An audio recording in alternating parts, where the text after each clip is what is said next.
University. Everybody is doing it, Mr. Vembu. You can actually use Arnab.ai with AI means all Indian. All Indian. Yeah, that's that a better way. So, but that's the FOMO here. And this will not last. And I have been through... It won't last? People will say it won't last because already a sense of this exhaustion is coming in a lot of people. So when... In fact, I'm seeing it even in software engineers. The guys who were 6 months ago were all gung-ho about AI, using it heavily, lot of token use, lot of code generated. Now they are saying, well, I have all this code. Yeah. I didn't write it. I did not generate it. I have to maintain it. And the AI is becoming slower and slower, digesting its own output. Yeah. But so we've seen Oracle, Meta, Amazon, Cisco, all announcing these major layoffs in the face of AI. You've been arguing that all of this is being done to accommodate and service the cost of AI itself, the cost of the hardware, the cost of the servers. Correct. So your argument is that people are being laid off by companies to service their investments in AI rather than as a productivity miracle. But AI was meant about improving productivity. So let me ask you the question on productivity. Yeah. What is Sridhar Vembu doing, as much as you can say, on this critical word of productivity? Yeah. Because if we are going to grow towards being a Viksit Bharat, we have to find our own Bharatiya model of productivity. Right. So what are you doing? Productivity is the key to prosperity. For a given amount of time, how much work we get done, how much we produce, all of that. That's the key to prosperity. It's also the key to having free time, all of that. If we can get machines to do some of the work, we get some free time. That's foundational. But then there's energy, all of that. Energy use, all of those questions arise. I do believe we can be much more productive, even in software development, with very low energy intensity. That I believe with the conviction. So that's what is driving a lot of our R&D. We can actually make software development more productive without spending all these tokens, huge amount of energy spent on it, all of that. Now, coming to the topic you asked about the layoffs, it's actually this is not just speculation on my part. We are seeing the exact cost pressures. We have a data center right here in Mumbai. Most of our Zoho traffic either served out of Mumbai or Chennai, and we ping pong between them. So the current server cost right now, if we buy the same identical specification, is about 3 to 4 times as expensive as 6 months ago. In order to serve a single Zoho user, thousands of users, we need to buy servers. Those servers, normal servers, nothing to do with AI, they have become 3 to 4 times expensive because of memory. Memory prices went up because of AI. So AI sucked all the memory, and ordinary servers became expensive. Now we are in this uncomfortable position. Should we have to raise the prices, or should we cut some other cost? So many of the companies that face the cost pressure, we are private, so we don't have to report to Wall Street or Dalal Street all the time, so we don't have to worry about this because we can take less profit. But companies that are public have to report profit, so they control the one item they control, which is payroll. So they lay off employees. This is actually the primary reason for a lot of layoffs. The cost of all this equipment, capital, all of that, the capital capex has become more expensive. AI itself has also become very expensive, as Microsoft recently admitted. These two are driving the layoffs in an attempt to cost control. Again, this cannot go on forever. You cannot lay off everyone and be a company, Like Facebook laid off, 10% or 15% of staff. How many more 10, 15% they can go? So that's why I think there is a point at which they'll have to stop. Even they will have to stop and reevaluate what we are doing with AI, all of that. Which is where our investment in intelligence without the energy expenditure, I'm going to call it, or energy efficient intelligence. It's very possible. We are doing R&D. By its nature, it's long-term, you cannot predict exact results. Right. Whenever you invest in R&D. Yeah. But I have been working on this for the last few years. Yeah. We're making very good progress. My team is making very good progress. That's about all I can say right now. Yeah. I never want to hype anything up. We hope to be successful at it. That's how I say. No, it is rumored. It is rumored that you are working on some secret projects that's why you took on the role of chief scientist in Zoho, because you stepped away from the CEO role in January 2025. You took on this innocuous but interesting role of chief scientist, and it is believed and rumored that quietly between Tenkasi and Chennai, you're working on some secret but deep tech, extremely sophisticated ideas that, if successful or applied, will have an impact not just on Zoho, but on the country. Yeah. And I can tell you, he is probably, if there's someone in India who's going to do that, it is Mr. Bembu, I have no doubt about it, because he's constantly on code.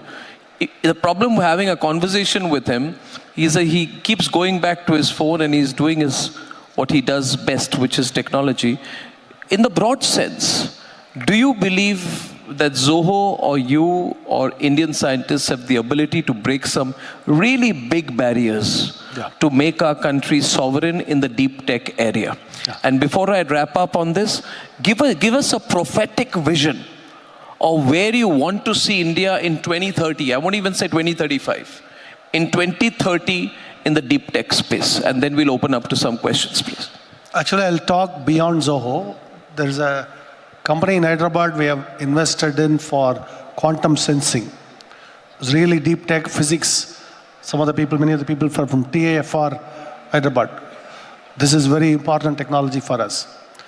And there is a company in Trivandrum that's doing next generation of the vision GPU kind of chips. Really smart people. So they're building the chip semiconductors for eventually they could turn out to be good GPU replacements for us in India. And then there's a company a founder I met in Pune, doing amazing work in lasers, all of that, right here in Pune. So I am when I see all these, I'm really energized. I feel very optimistic for our country. We want to back up the truck and invest in all of this. In fact, we have hired a person for heading up our battery chemistry research, the sodium chemistry type of thing, and nanotechnology, carbon fibers. So metallurgy, we are looking at metallurgy. Why? India is very weak in metallurgy. Metallurgy is important from all the way from the humble nail cutter, I talk about it often, all the way to sophisticated space and everything. Everything is metals and materials, atoms. So the way I joke about it is, we have to pivot from bits to atoms. Bits to atoms. So that's where we are heading right now, as a group. Yeah, thank you. Well, thank you. If the organizers wish, we could open up to some questions. Any of you would like to speak to Mr. Bembu on anything? We'll throw up some questions. Shall I do this? Is there a mic? We'll take a round, please. Does anyone have a mic? Yeah, please. We'll take a few questions, please, Mr. Bembu. Thank you. Hi. Sir, it's great pleasure to see you, and Arnabji, great to see you too. So I have a question, since we are now talking about the data, AI and other things like that. Now the India has recently introduced the DPDP Act, which is one of its kind. Earlier, Europe had that. So the challenges I am facing as an individual when we are conveying the corporates about this DPDP and up to 250 CR ka fine hai, you'll get into big soup and things like. Still there is very less awareness on this, and the 18 months time frame has been given. So what's your take on that? As an industry, are we missing on educating corporates about this DPDP Act in particular? The question about what corporates on? On the DPDP Act. The privacy regulations, yeah. So, yes, it's very nascent. I don't believe it has widespread awareness. But this is the correct direction for our nation to take. And the only country that does not have any legislative privacy protection, though some states in America do. As a nation, America has not done anything in this, but we must do it. I think that's important. Europe has done it. A typical objection would be, it'll set back our social media, all of that. Actually, I do believe it's better. We'll build a stronger social media with privacy protections. Even in Europe, everywhere, those are the kinds of products that will succeed.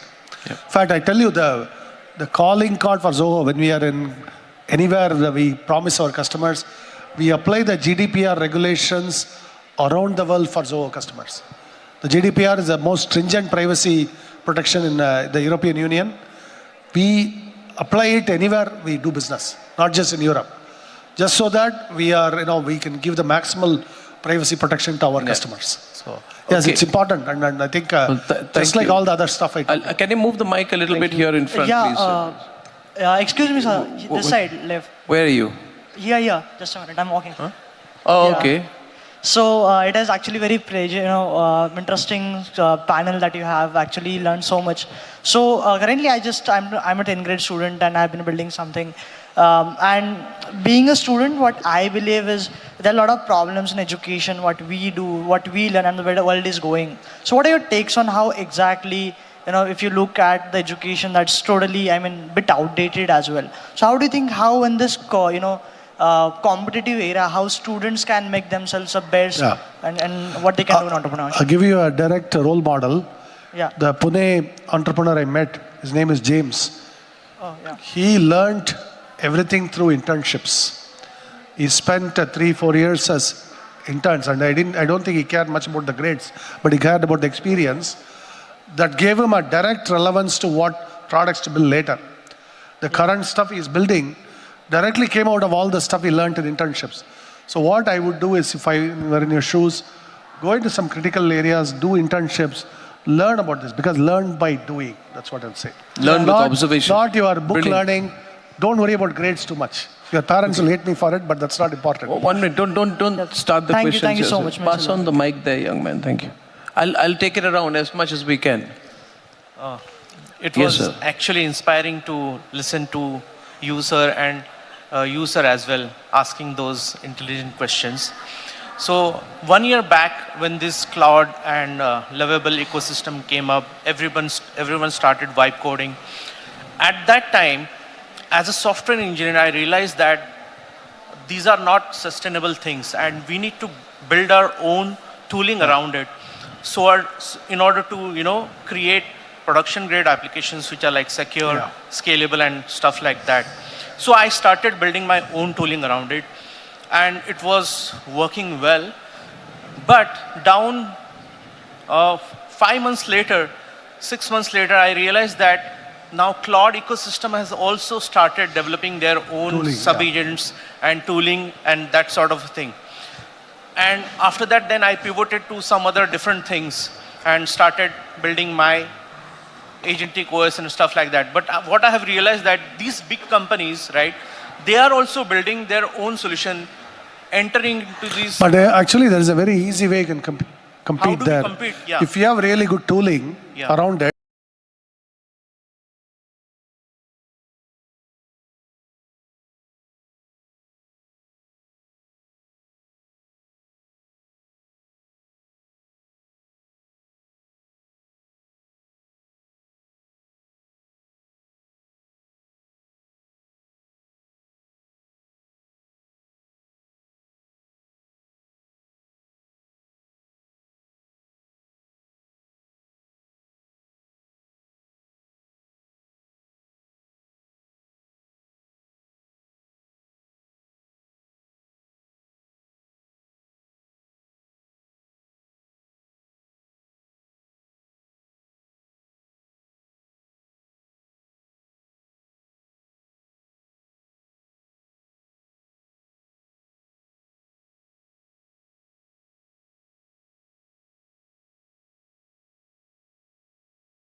built, pagan. Where did it come from? I actually said this in our previous. I would go to near my village in Tanjavur. There was a temple called Gangaikanta Cholapuram. This is the Rajaraja's sons, Rajendra Chola's temple. It's a big one. You can find it online. This was built exactly 1,000 years ago. And then you see the surroundings, very deeply poor. You will not find anything other than mud huts at that time. Actually, at that time, I was talking about 25, 30 years ago, you have this 1,000-year stone temple standing there, and then surrounding villages are so much poverty stricken. You wonder why. How can it be that our forefathers, our ancestors built all this, and we are wallowing in so much poverty, right? In fact, the temple was abandoned at that time. The ASI, the Archaeological Survey, was not conducting any pujas. It was like trash heap strewn, all of that. This beautiful temple. Now it has been restored, I'm happy to say. So it would give me this idea that first we can build these kinds of things. Some of our ancestors did, we should be able to do it. But you have to have the determination. So that was the vision from, in a way I would say, like all this stuff we do came from those thoughts. So it's important to actually have those thoughts. Those thoughts lead to action. So, good luck to you. Thank you. Wonderful. Sardarji, It's a great question and a wonderful answer, sir. I have a soft corner for Sardarji. So you should ask a question. I'll explain why. Go ahead, sir. My very first business that failed, my dear friend was Sardarji. We started a business together. So that's why I learned a lot from this. That's why I have a soft corner, I said. Yeah, thanks a lot for the honor, sir. Yeah, I'm being honored to ask the question. Like, you rightly mentioned in your topic, like in America, the family work really well. So I being a startup by Fixing Dots, so these generation, Gen Z, we have seen a lot of changes the way they work. So what is that one mantra you give for the Indians? Because India is what we are going to build.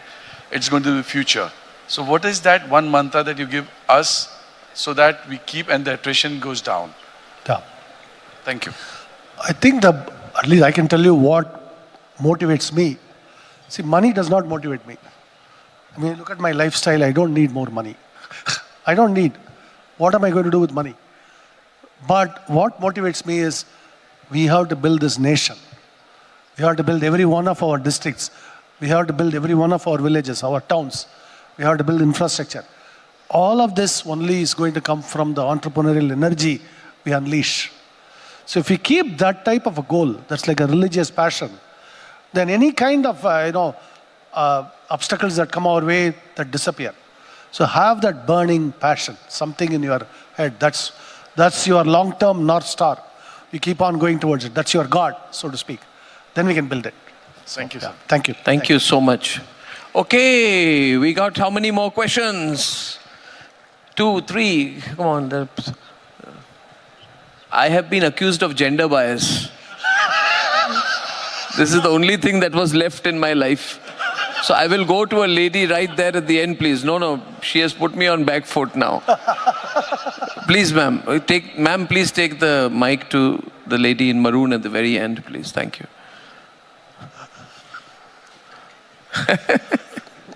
Hi, my name is Deepa. I work Speak into the mic. Little please. louder, Hi. please. Yeah. Can you hear me? Yes. Yeah, so my name is Deepa.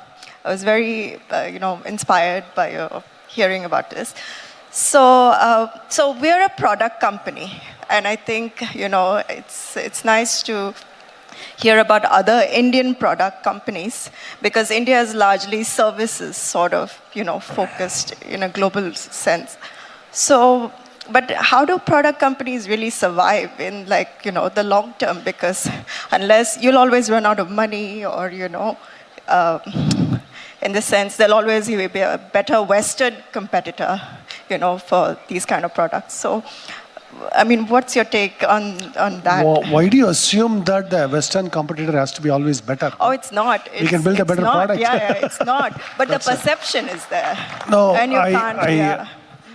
Actually, if you challenge that assumption, and if you start with the premise we can compete with them, so we can do it. But people don't buy that, there's still a perception. So initially they won't, obviously. So what you have to do is, even in the West, even in America, there exist companies that will take a chance on a new kid on the block. The reason is they themselves are a new kid on the block. They themselves don't have a lot of money. And established companies are not going to serve them. Right. They don't particularly care for their business. So I used to tell our people 25 years ago, we are nobodies, only nobodies will do business with us. I think that would be a useful mantra to assume in that case, right? Yeah.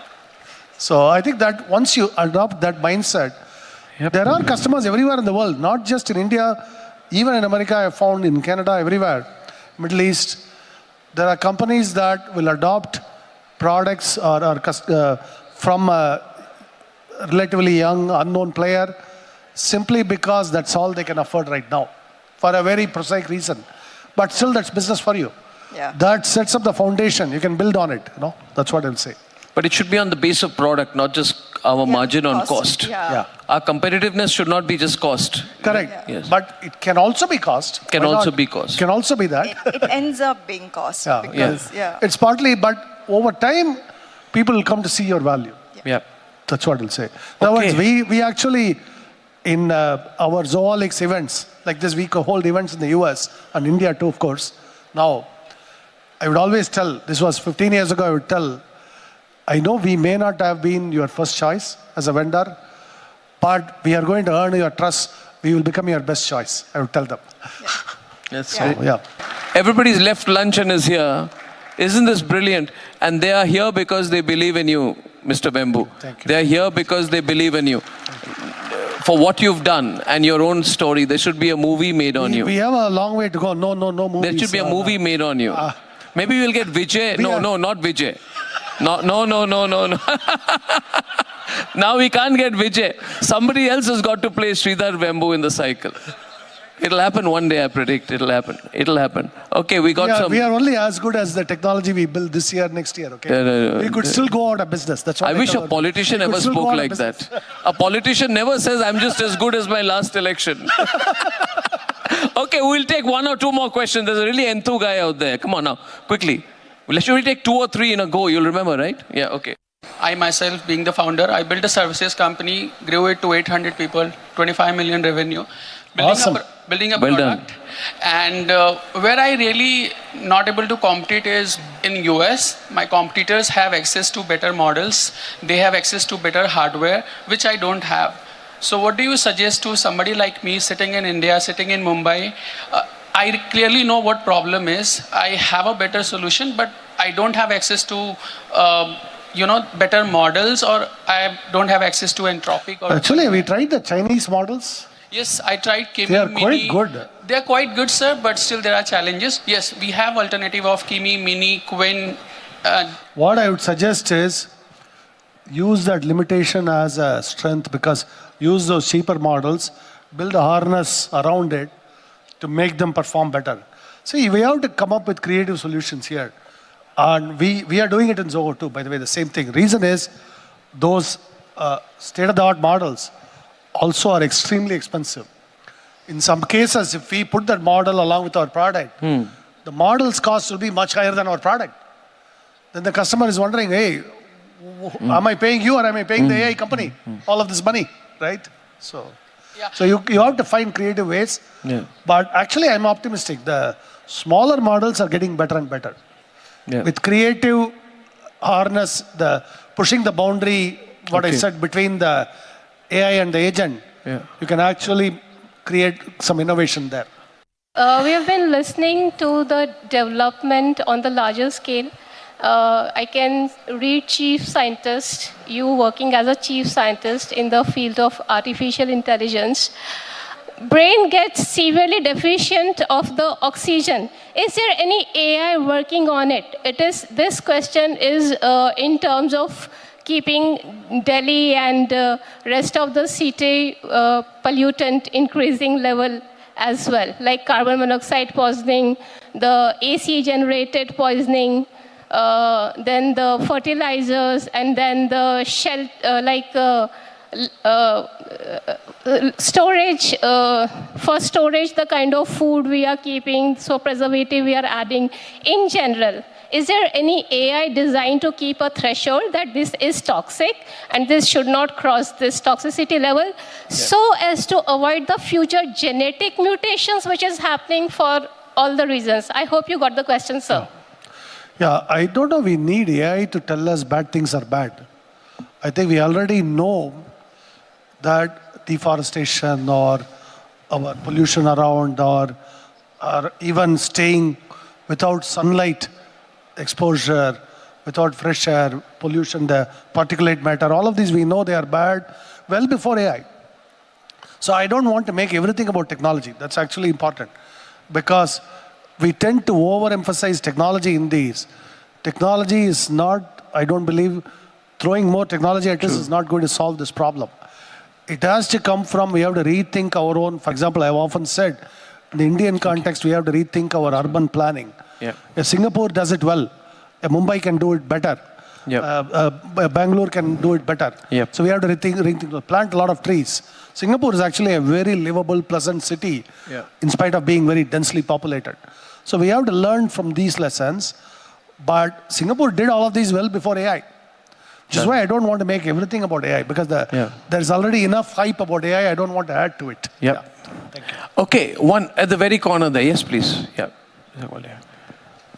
Arnab, hi Sridharji. Good to connect. I'm Abhinav. Closer to that. I'm Abhinav. I'm one of the founders at Fluid AI. So we automate, using agents, we automate everything from Hindustan Petroleum's refineries to a lot of global banks. My question is, the battleground was earlier a lot around, frontier models, having the best frontier models. Now it's moved one layer up, which is who has the best agentic harness, the best layers around that. So is it that companies like Zoho today are focusing around the harness layer? Is it that getting the best harness out there? And secondly, as a SaaS platform, right, is it that your teams are constantly innovating, saying that how can we make Zoho CRM or a Zoho book such that people don't even need to log into it? Is that the vision, that it just handles everything? Yeah. So on the first one, the boundary between AI and the agent is moving around. We want to push it so that it's much more energy efficient, resource efficient to push the work to software rather than to AI. That we are working on. That is a lot of our work. The end user will still see a fluid conversational intelligence. But that does not mean we are burning up a lot of expensive tokens. That's the trade-off. Which comes to the next question. The same ideas, the AI becomes the UI. That means that the products are still there, they're getting work done, but your interaction model is very fluid. So we say you want to talk to the database. You don't want to use all the UI. We just want to naturally converse with the database, you get answers. Like, what happened in this product last quarter? What happened in this geography last quarter? Summarize that. Why did this happen? Go drill into the reasons. These kind of conversations we can have with products. That's where this is most valuable. But we want to have these, enable these, without burning up a lot of tokens, without spending a lot of our customers' money on it. So that's the challenge. Thank you. Okay, well, I'll take a last question right here. Oh, don't do this to me, please. Again, gender biased. I'd like to come to you, ma'am, to you first. Can I take 2 quick questions here, please? Or comments or whatever like that, please. Don't overcome. No, I'm not on, please. Firstly, brilliant session. Thank you very much. I'm Uday Singhani. One comment and one question. The first comment is you talked about the FOMO piece. And, when you have the NVIDIA chief saying that people who know AI are going to replace jobs of the people who don't know AI, that sort of really drifts and moves everybody towards AI, right? Largely because of the FOMO of not knowing it. So that was my comment. And the question I have is I really want some views from you, sir. If you look at the triangle, you have a large percentage of the people who are working right at the bottom of the triangle, doing very transactional data entry jobs today. And there'll be a small percentage of that are going to move up the ladder, who are going to be a bit more AI ready, and AI knowledgeable. So do you see in the next 3 to 5 years, you don't have that many jobs because AI is really replacing, whether it's chatbots, conversational intelligence, data entry, what have you, AI is replacing all of these jobs. So while a lot of members do say, and a lot of professionals do say that no, there will be jobs, up the value system, but those are far and few. Yeah. So really, do you see people, struggling to get employed in the next 4 to 5 years? So your first point you made about the FOMO, I'll say this way, what is really learn to use AI? Learning to ask important, good questions. That is critical thinking. That has nothing to do with AI. If I don't know how to ask the right questions, how do you get the right answer? And you are not going to get the right answer, you are not going to get good answers. Superb. So really, that is what the skill involved is. The skill is not some magical piece of technology. It is critical thinking. So that's all you have to do, And so you have to learn that. Absolutely. Which addresses the second one. I think most of our people, this is where the education comes in. I am not a believer that everybody should have a paycheck job. We need a lot more self-employed entrepreneurs, people who are making their own way in life. That's my strong belief because it is also important. See, the quality of life, distribution of jobs, distribution of a rural revival, all of this can happen only if there's a lot more self-employment, small entrepreneurs created, all of that. That again comes to critical thinking. It's not about just, if you have critical thinking, whatever your prior skills, you can actually use AI well. Then you can also, the same critical thinking you apply to create a small business, employ a few people around you, create some prosperity around. So that's what is critical here. So I'm going to wrap it up at this stage because this has been a brilliant session, and on that point of critical thinking, this has been outrageously good. Thank you. Let's give him a round of applause, a stronger one than that. Thank you very much, Mr. Vembu, for being an absolute visionary and for being just so original with everything. Sridhar Vembu, thank you very much, sir. Thank you.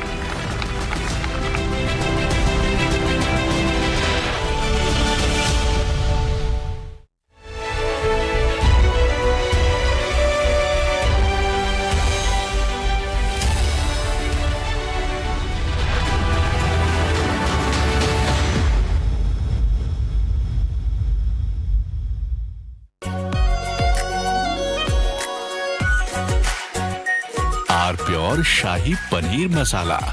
Delicious, healthy, every day. Amity University has one of India's largest merit scholarship programs for brilliant students. Over 9,000 students with 90% plus in their 12th boards are currently at Amity, benefiting from the culture of academic excellence and focus on research and innovation. To be with like-minded students who want to be successful, apply at amity.edu/scholarships. चमकी चाट से क्या बना है? आलू चाट या fruit चाट? स्वाद बनाए चमकी चाट। क्या बात है? स्वादिष्ट पकोड़े और फरसान, अरे चमकी चाट है इसकी जान। असली स्वाद सिर्फ चमकी चाट। केसरिया से मन जोगी हुआ रे, दिल झूमे देखो।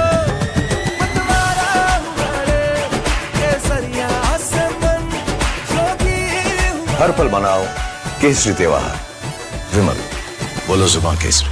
आर प्योर सूजी पास्ता उबालो, मिलाओ और खाओ। 8 मिनट में तैयार। क्या टेस्ट है सबका राजा, R pure masala.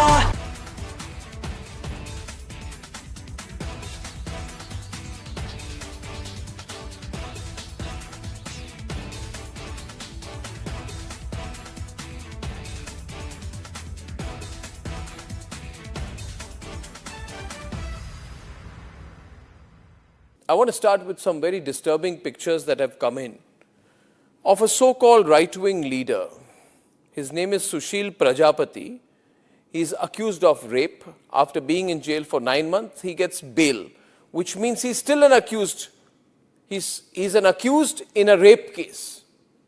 And the case goes back to 2025 when he took an LLB student to one place on the pretext of introducing her to a senior advocate.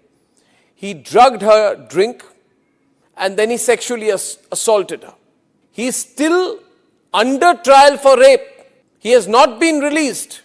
But when he comes out, this rape accused, garlands are put on him as if he's some kind of a hero, as if he's achieved something great. Is a rapist to be celebrated, ladies and gentlemen? I ask you that question. And more than anyone else, I ask the right wing of this country. Very often I come on television and I say, yes, on several issues, I'm happy to be called a right-winger.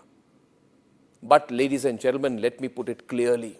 You cannot let a person like this man, this Sushil Prajapati, a leader of the Hindu Yuva Vahini, a local thug, a man accused of rape, you cannot celebrate his act of rape or celebrate the fact that the rapist is out on bail. If that is the message we want to send to our society, and if all the BJP leaders want to be quiet about it, I want to ask them, why are they quiet about this?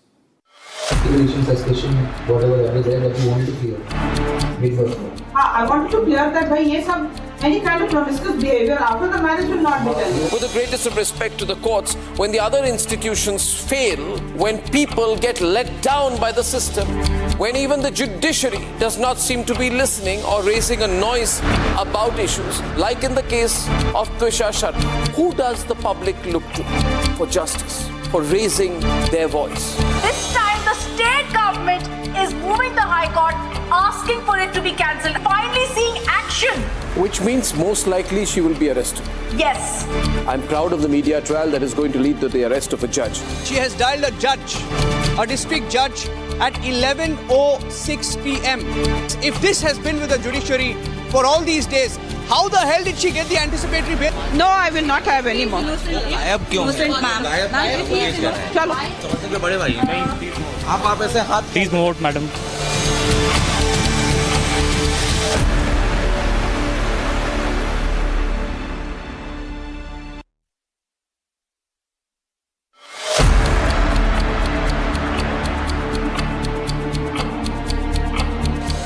Within hours of Twisha's death, as per the call detail records of this terrible person called Giribala Singh, some judge who thought she's a judge, so judges will get away.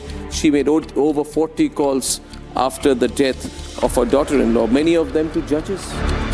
Why was she calling judges?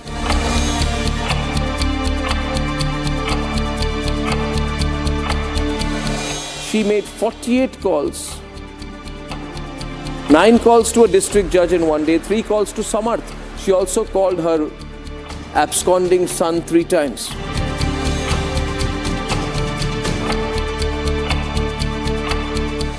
Court orders Samarth to withdraw his bail plea. That's the big breaking news that's now coming in. His counsel submits he will surrender before the concerned court in 5 days. Examined at that time, now finally after Republic's pressure, Samarth Singh is going to finally be surrendering.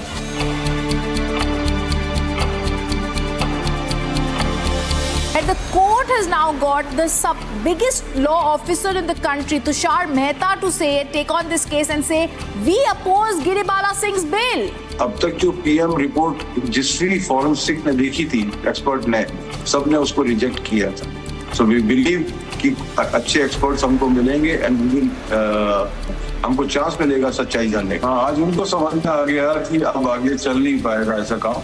तो पहले उन्होंने apply किया और फिर डर के मारे फिर सरेंडर करना पड़ रहा है.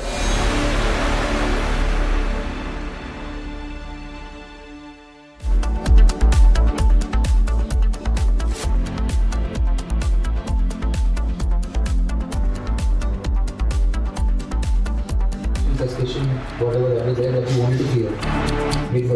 I wanted to clear that any kind of promiscuous behavior after the marriage will not be done. With the greatest of respect to the courts, when the other institutions fail, when people get let down by the system, when even the judiciary does not seem to be listening or raising a noise about issues, like in the case of Twisha Sharma, who does the public look to for justice, for raising their voice? This time the state government is moving the High Court, asking for it to be cancelled, finally seeing action. which means most likely she will be arrested. Yes.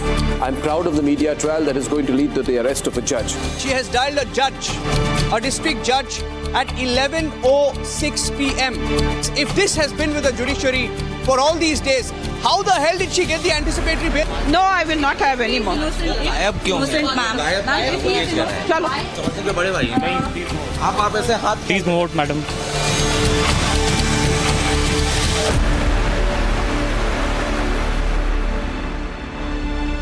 थोड़े में ज्यादा स्वाद यही तो है इसकी खास बात. वाओ मामा क्या स्वाद है. अरे मेरे राजा रानी इस घर में कुछ है जो टूटता नहीं. ये पिलर कभी नहीं टूटेगा.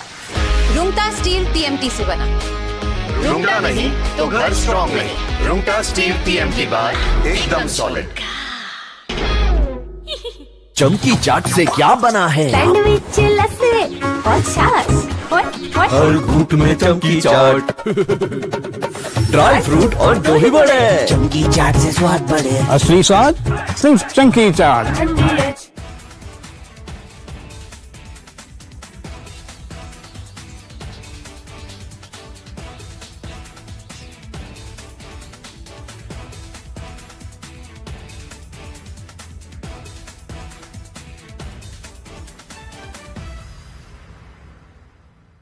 I want to start with some very disturbing pictures that have come in of a so-called right-wing leader.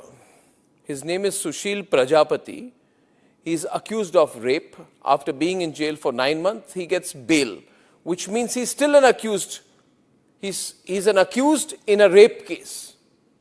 And the case goes back to 2025 when he took an LLB student to one place on the pretext of introducing her to a senior advocate. He drugged her drink and then he sexually assaulted her. He is still under trial for rape. He has not been released. But when he comes out, this rape accused, garlands are put on him as if he's some kind of a hero, as if he's achieved something great. Is a rapist to be celebrated, ladies and gentlemen? I ask you that question. And more than anyone else, I ask the right wing of this country. Very often I come on television and I say, yes, on several issues, I'm happy to be called a right-winger. But ladies and gentlemen, let me put it clearly. You cannot let a person like this man, this Sushil Prajapati, a leader of the Hindu Yuva Vahini, a local thug, a man accused of rape, you cannot celebrate his act of rape or celebrate the fact that the rapist is out on bail. If that is the message we want to send to our society, and if all the BJP leaders want to be quiet about it, I want to ask them, why are they quiet about this? Why are they quiet? In the silence of the BJP leaders, is there a tacit support to this person? Is there a feeling that anyone who wears or puts a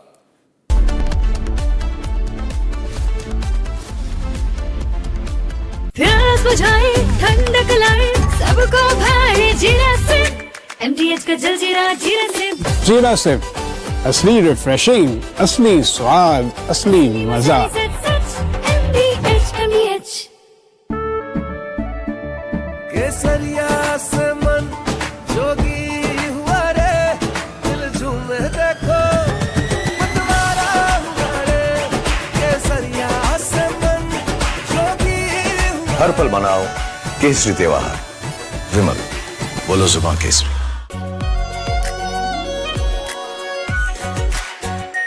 are pure shahi paneer masala. Delicious, healthy, every day. In fact, very often I believe the only way to get justice in India is a media trial. So there's no reason for the media, if it's doing a good job of a media trial, to be on the back foot. In fact, the courts should stop making these overarching remarks about media trial and contemplate about one very basic thing. With the greatest of respect to the courts, when the other institutions fail, when people get let down by the system, when even the judiciary does not seem to be listening or raising a noise about issues, like in the case of Twisha Sharma. Who does the public look to for justice, for raising their voice, for bringing something that's utterly false, illegal or wrong to public attention, it is only and only the media. And today, therefore, we are doing a media trial in this specific case, ladies and gentlemen, of Twisha Sharma, the 33-year-old daughter-in-law of an ex-judge, in a case where the ex-judge and the ex-judge's advocate's son appear to be more than involved. Ladies and gentlemen, 15 questions tonight. And if they think it's a media trial, so be it. So be it. Why did the ex-judge in the case of Twisha Sharma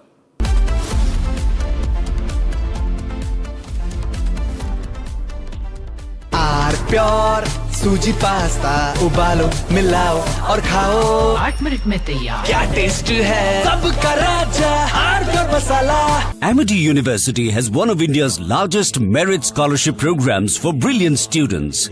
Over 9,000 students with 90% plus in their 12th boards are currently at Amity, benefiting from the culture of academic excellence and focus on research and innovation. To be with like-minded students who want to be successful, apply at amity.edu/scholarships. चमकी चाट से क्या बना है? आलू चाट या fruit चाट, स्वाद बनाए चमकी चाट। क्या बात है? स्वादिष्ट पकोड़े और फरसान, अरे चमकी चाट है इसकी जान। असली स्वाद सिर्फ चमकी चाट।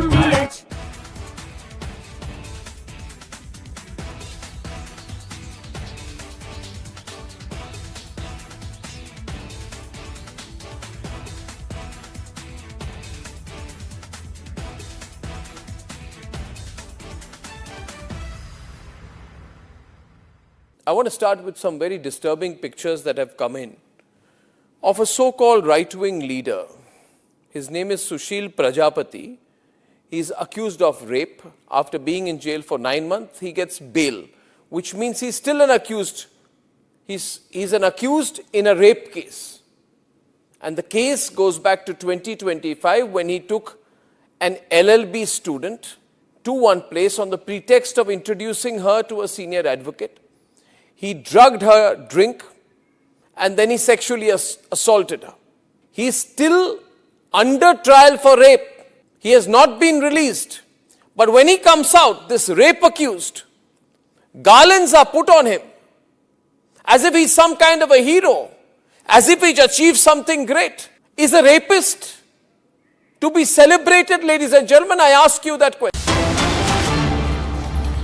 Viewers, these are the visuals that we're getting in. This is outside the AIIMS mortuary in Bhopal, where in fact Twisha Sharma's second post-mortem, the autopsy, has been completed. Remember, a senior doctor team, about 4 doctors from AIIMS Delhi, travelled to Bhopal just yesterday evening to carry out the second round of post-mortem that's now through. In fact, now her body is being taken from the AIIMS mortuary and they're straight headed to the Bhadbhada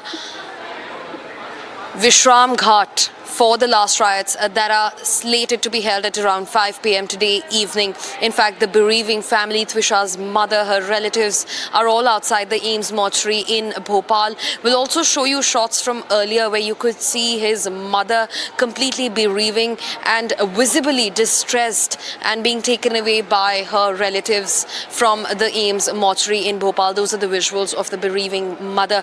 Now, just one question that remains at the fore of this entire visual that we're seeing: how long until Twisha is given her due justice? Now remember, Samarth Singh, the key accused, her husband, is in the police custody for 7 days. He's been given the remand by the court, the Bhopal District Court, and he's been going through interrogation. Meanwhile, her second post-mortem is through. That's Twisha's mother, who's been taken from the AIIMS mortuary in Bhopal. And in fact, Twisha's last rites will be performed today at 5 p.m. at the Bhadbhada Vishram Ghat in Bhopal.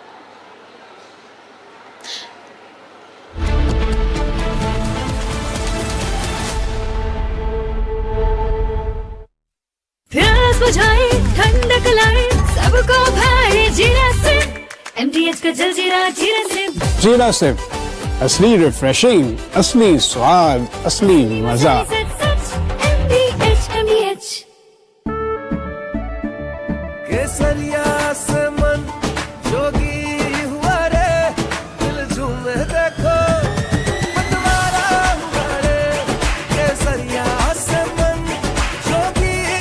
हर पल मनाओ केसरी त्योहार। विमल, बोलो जुबान केसरी। थोड़े में ज्यादा स्वाद, यही तो है इसकी खास बात। वाओ मामा, क्या स्वाद है। अरे मेरे राजा। In fact, very often I believe the only way to get justice in India is a media trial. So there's no reason for the media, if it's doing a good job of a media trial, to be on the back foot. In fact, the courts should stop making these overarching remarks about media trial and contemplate about one very basic thing. With the greatest of respect to the courts, when the other institutions fail, when people get let down by the system, when even the judiciary does not seem to be listening or raising a noise about issues, like in the case of Twisha Sharma, who does the public look to for justice, for raising their voice, for bringing something that's utterly false, illegal or wrong to public attention? It is only and only the media. And today, therefore, we are doing a media trial in this specific case, ladies and gentlemen, of Twisha Sharma, the 33-year-old daughter-in-law of an ex-judge, in a case where the ex-judge and the ex-judge's advocate's son appear to be more than involved. Ladies and gentlemen, 15 questions tonight. And if they think it's a media trial, so be it. So be it. Why did the ex-judge in the case of Twisha Sharma, neither she nor her son call a police or an ambulance? What took them 57 minutes to bring the body down?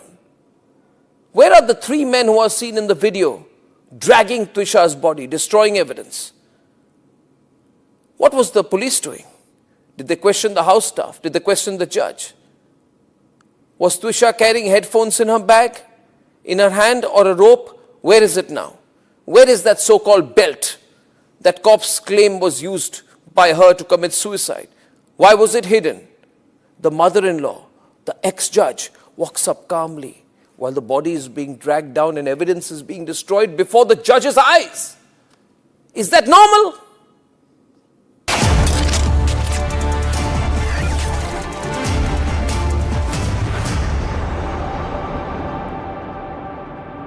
Hello and a very warm welcome to another episode of Real Estate Today. My name is Nayan and you're watching a show that tracks the pulse of India's real estate, infrastructure and development story.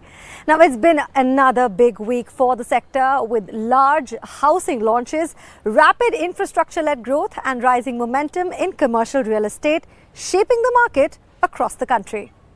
On the show today, Chennai witnesses one of its biggest integrated township launches.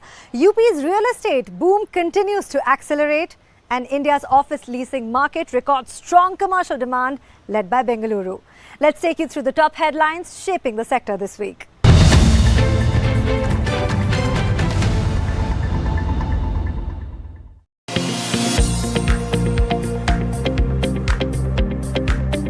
India's housing story is getting bigger, literally. Chennai has just witnessed one of its biggest residential launches in recent years.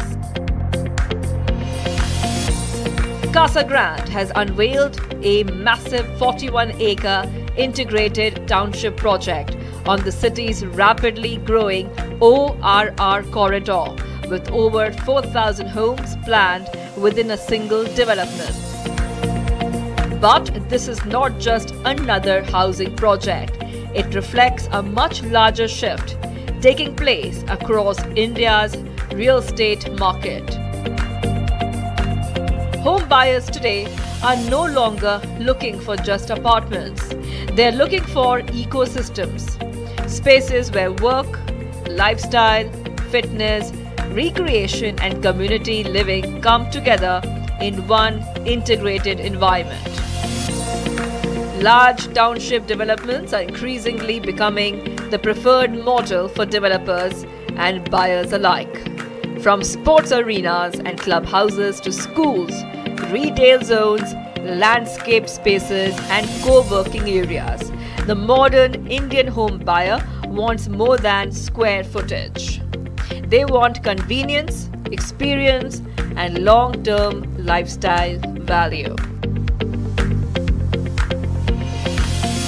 and Chennai's expanding infrastructure network is playing a major role in driving this growth. Improved connectivity through the ORR corridor is transforming surrounding regions into major residential hotspots. What we are witnessing today is the rise of a new urban housing format, larger, self-sustained, and built around community living. And if market trends continue, integrated townships could define the next phase of India's residential real estate story.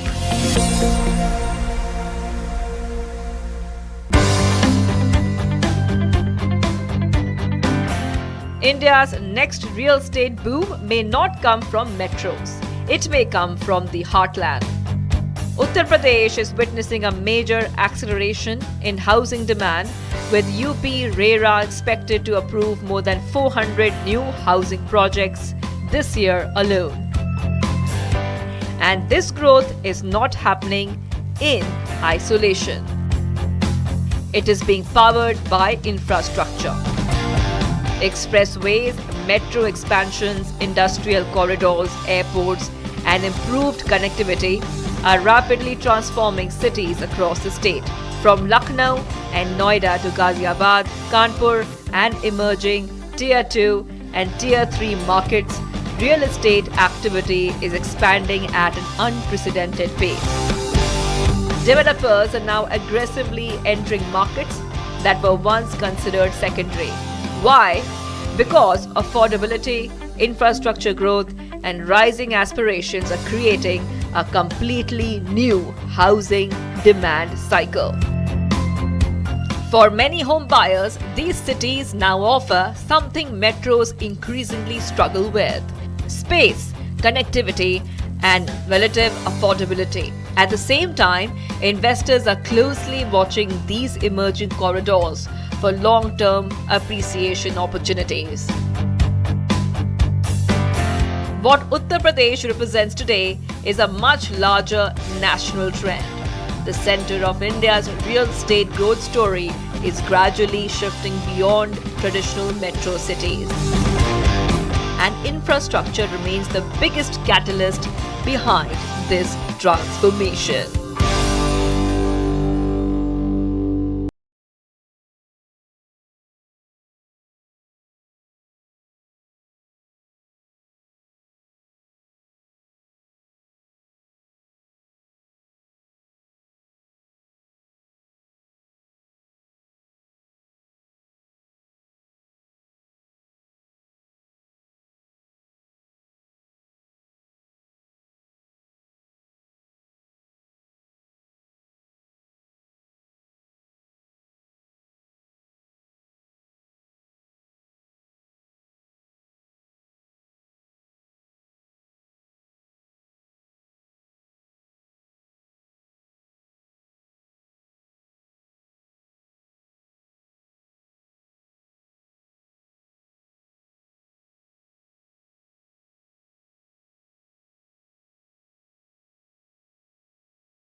lines, and clearly India's real estate story today is being driven as much as it is by infrastructure as it is by evolving market demand.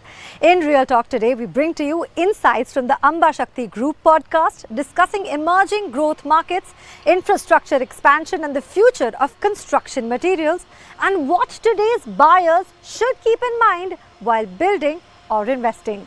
Take a look.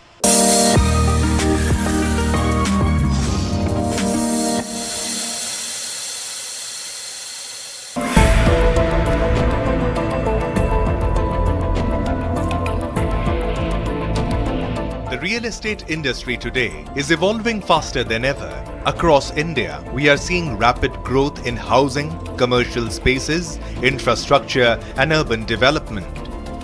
But behind every successful project lies one of the most important elements of construction: TMT bars. TMT bars play a critical role in providing strength, durability, and structural stability to buildings. Whether it's a residential apartment, a commercial tower, a bridge, or an industrial project, the quality of steel reinforcement directly impacts the safety and lifespan of the structure. Today, developers and buyers are far more aware of construction quality. They are looking for materials that are reliable, earthquake and corrosion resistant, and built to perform over the long term. That is why the TMT industry has become such an important part of India's growth story. With increasing demand and evolving technology, companies are now focusing not just on production, but also on quality standards, innovation, and consistency. One such established name in the industry is Amba Shakti Group, known for its integrated steel manufacturing and contribution to India's infrastructure and construction sector. Because in real estate, strong foundations are not just important, they are everything. It is a privilege to introduce the leadership behind Amba Shakti Group, a name that stands for strength, trust and excellence in the steel industry. Now, the Amba Shakti Group was founded in 1974 by Mr. S.K. Goyal, whose vision, hard work and commitment to quality laid the foundation of this remarkable organization. His values continue to guide the group even today.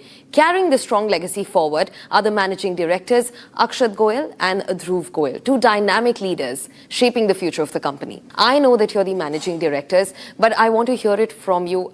I joined the business around 12 years ago. Okay.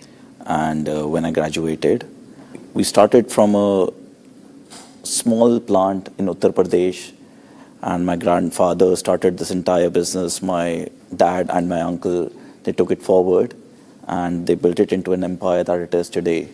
We have multiple plants in the country, spanning 19 states where we are present with our product, and we have a combined production capacity of more than 1 million tons. There is a very strong demand of steel in India, and we did some exercises and it was found that over the next 5 to 10 years, the demand was going to increase multifold. It was suggested that there was going to be a 4-fold increase in the consumption of steel, which is actually proving to be true. So we decided to expand in this area itself, and we built bigger and better plants. So that was my role into the company, was to get foreign collaborations to come in. We got the technologies from UK, from Germany, and we built the plants to the latest standards, so that we can provide the best TMT bars to our customers. Dhruv, coming to you, I want to understand, how has the journey been so far in terms of, sort of coming down to a certain specific quality? Was quality always the indicator? See, when I came to the business, most of it was already established. So I had to focus on the research and the development part. And I realized that in the market, our trust was not built overnight. We had delivered consistent quality for over 5 decades. And in many states, we were progressively evolving, and there was regional competition. We need to give the best steel, but at optimum costing. And since freight was one of the biggest cost that drives the price over long distances especially, we realized that we need to make multiple plants. And when I came in, we adjusted the locations of the plant and we introduced another one. And that specifically reduced the price and increased the quality. So what do you think is the differentiating factor that puts aside, Amba Shakti, that puts you a step ahead of everybody else? All your competitors could do anything they want, but they would not reach that particular mark that Amba Shakti has.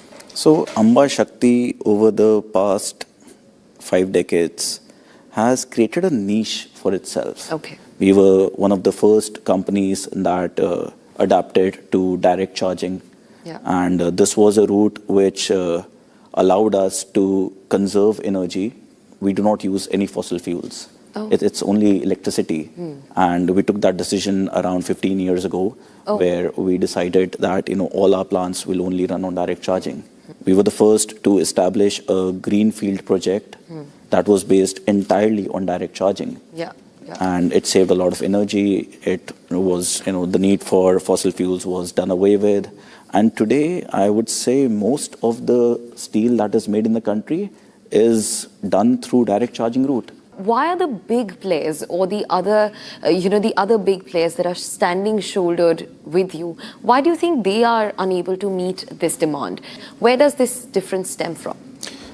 See, players like Tata and JSW, they have huge manufacturing facilities. And their manufacturing process differs from ours. So LRF is something which is required in our line of work, in our process, the one that we follow. And we use scrap steel as well in order to improve our green rating. And so in order to consume that material, we are required to refine it. We, having multiple plants, where it is easier for us to innovate and to implement that R&D. And if it is good, then we just spread it throughout the entire group. India has now shifted. We're not just limited to tier 1 cities anymore or metropolitans. We are originally and in a very quick manner eyeing tier 2 and tier 3 cities as capable markets as well, and especially when it comes to real estate. So people are going to places that are probably a lot more isolated than our general cities, and they want to start building there. So how do you think that shift has come in? The shift of people moving from tier 1 cities to tier 2 and tier 3 cities in India. How do you map that? So tier 2 and tier 3 person is in fact, he has more demand of development. The infrastructure over there is growing.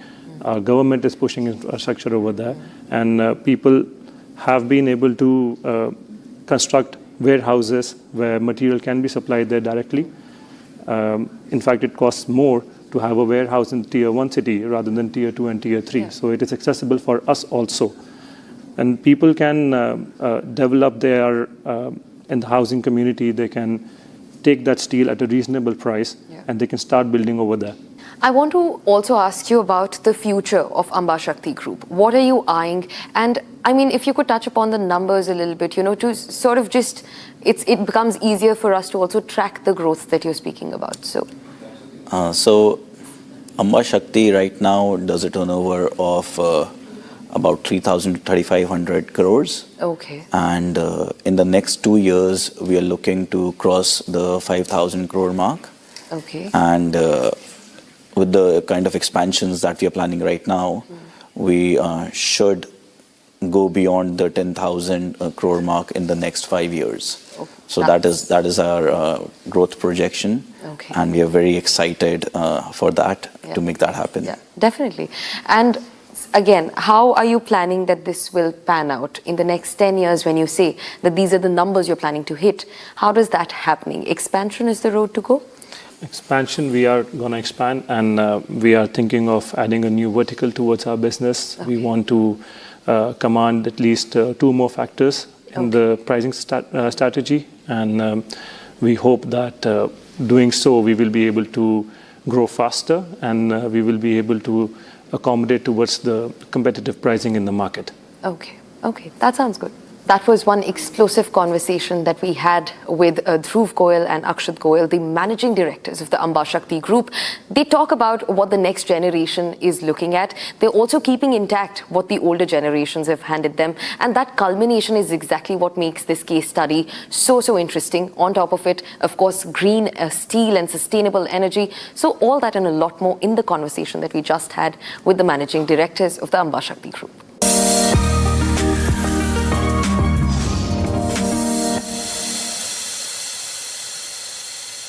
From housing demands to infrastructure corridors, the market is witnessing transformation across regions well beyond major metros. Now in Market Watch today, how the Ganga Expressway is reshaping Uttar Pradesh's real estate future. Here is a Market Watch.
Mishaps happen on the highway, the vehicle for the rescue reaches to the help within seconds of time, so that the golden hours are kept into mind, and all the vehicles are kept in between such a distance where people can attend immediately.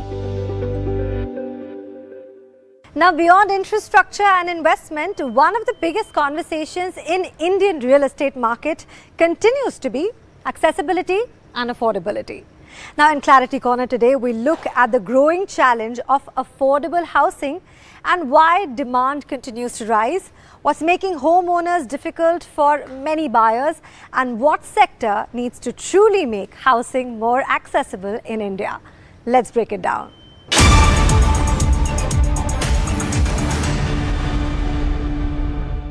Hello, this is Clarity Corner, and today we are talking about a dream that built modern India. Owning a home, not luxury, not aspiration at the top, but a simple, decent, affordable home. Home prices are rising, rents are rising, but incomes are not rising at the same pace. And the people most affected are not just the poorest. It is the middle, the first-time buyer, the young couple, the salaried Indian. Recent data tells us something really important. Home prices in India are expected to rise further. Demand is strong, but largely at the premium end.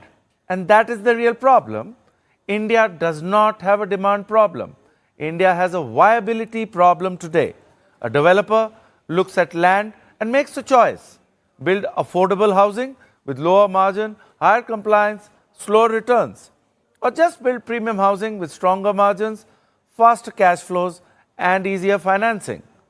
The market has voted. Developers have moved upwards, buyers have been pushed outwards, and renters are kind of stuck in between. Now, let's be fair. The government has been taking some significant steps. Pradhan Mantri Awas Yojana has been one of the most important housing missions in the country. The same PMAY 2.0 aims to support 1 crore families. Now, this is big, this is important. But my point is, subsidy alone cannot solve this problem, because this is not just a demand issue, it is a supply issue. So what went wrong? Land became too expensive, infrastructure did not reach everywhere where housing was affordable, approvals took time, and time increases cost. Definitions of affordability did not actually match city realities, and rental housing never became a serious alternative. So we built homes, but not ecosystems. A cheap home far from jobs is not affordable, it is expensive in another way. So what is the way forward? We need a new compact between government, developers, finance, and urban planning. Unlock more land, connect housing to infrastructure, and housing policy is moving, but it has to move faster with it. Here is the larger point. India's real estate sector is strong, demand is strong, premium housing is doing well, but a mature market cannot serve only a particular asset class or the top. And here is the opportunity. India is still in the early stages of urbanization. Infrastructure is expanding at an unprecedented pace. Transit corridors, new economic zones, digital approvals, institutional capital, these are not small shifts. Better connected communities, faster development cycle, and more inclusive growth. Affordable housing is not a constraint. It is India's next growth engine. This is Clarity Corner. I am Ashwinder R. Singh. And that's all for this episode. As India's real estate and infrastructure landscape continues to evolve, one thing is becoming increasingly clear. Connectivity, urban expansion, and changing buyer expectations are redefining the future growth across the country. We'll continue tracking every major shift shaping the sector. My name is Nayan. Thank you so much for watching. Stay tuned and we'll see you in the next episode.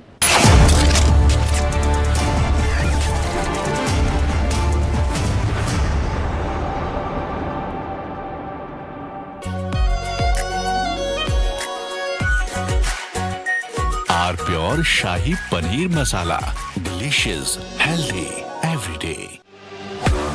जब तक लाजवाब न बन जाए उसे नहीं इत्मीनान है, तभी तो रिचमंड बनना नहीं आसान है। चमकी चाट से क्या बना है? सैंडविच, लस्सी और छाछ। हर घूंट में चमकी चाट। अब बताओ स्वाद आया? आया। असली स्वाद सिर्फ चमकी चाट।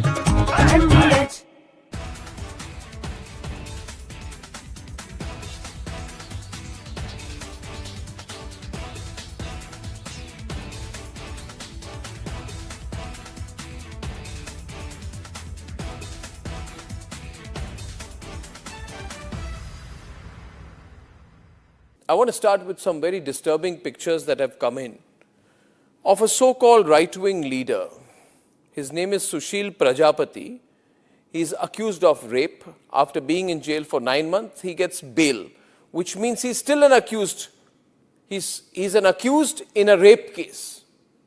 And the case goes back to 2025 when he took an LLB student to one place on the pretext of introducing her to a senior advocate. He drugged her drink and then he sexually assaulted her. He is still under trial for rape. He has not been released. But when he comes out, this rape accused, garlands are put on him as if he's some kind of a hero, as if he's achieved something great. Is a rapist to be celebrated, ladies and gentlemen? I ask you that question. And more than anyone else, I ask the right wing of this country. Very often I come on television and I say, yes, on several issues, I'm happy to be called a right winger. But ladies and gentlemen, let me put it clearly. You cannot let a person like this man, this Sushil Prajapati, a leader of the Hindu Yuva Vahid. चमकी चाट से क्या बना है? Sandwich लस्सी और छाछ हर घूंट में चमकी चाट ड्राई फ्रूट और दही बड़े चमकी चाट से स्वाद बढ़े असली स्वाद सिर्फ चंकी चाट केसरिया से मन जोगी हुआ रे दिल झूमे देखो मतवारा हुआ रे केसरिया से मन जोगी हर पल मनाओ केसरी त्योहार विमल बोलो जुबान केसरी आर प्योर सूजी पास्ता उबालो मिलाओ और खाओ 8 मिनट में तैयार क्या टेस्ट है सबका राजा R pure masala. In fact, very often I believe the only way to get justice in India is a media trial. So there's no reason for the media, if it's doing a good job of a media trial, to be on the back foot. In fact, the courts should stop making these overarching remarks about media trial and contemplate about one very basic thing. With the greatest of respect to the courts, when the other institutions fail, when people get let down by the system, when even the judiciary does not seem to be listening or raising a noise about issues, like in the case of Twisha Sharma. Who does the public look to for justice, for raising their voice, for bringing something that's utterly false, illegal or wrong to public attention? It is only and only the media. And today, therefore, we are doing a media trial in this specific case, ladies and gentlemen, of Twisha Sharma, the 33-year-old daughter-in-law of an ex-judge, in a case where the ex-judge and the ex-judge's advocate son appear to be more than involved. Ladies and gentlemen, 15 questions tonight.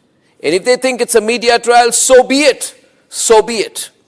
Why did the ex-judge in the case of Twisha Sharma, neither she nor her son call a police or an ambulance? What took them 57 minutes to bring the body down? Where are the 3 men who are seen in the video dragging Twisha's body, destroying evidence? What was the police doing? Did they question the house staff? Did they question the judge? Was Twisha carrying headphones in her bag, in her hand, or a rope? Where is it now? Where is that so-called belt that cops claim was used by her to commit suicide? Why was it hidden? The mother-in-law, the ex-judge, walks up calmly while the body is being dragged down and evidence is being destroyed before the judge's eyes. From Asia's largest news headquarters, setting the agenda for Bharat.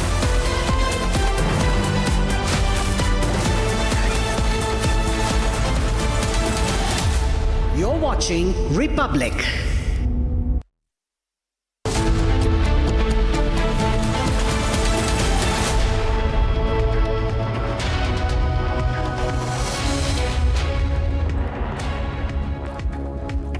Hello and a very warm welcome. You're watching Live and Breaking on Republic TV with me, Ishita Mitra. Now viewers, Twisha Sharma's second post-mortem has now concluded. It lasted for about 4 hours and last rites are to begin shortly. Getting you all the updates on the other side, but first up, a quick check at the top headlines.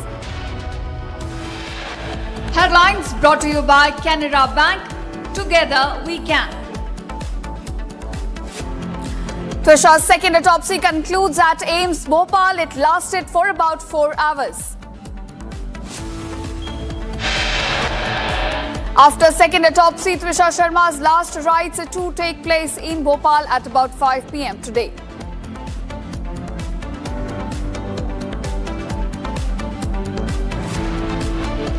Supreme Court takes up Twisha Sharma death case. 3-bench led by CJI Surikant to hear the case on Monday.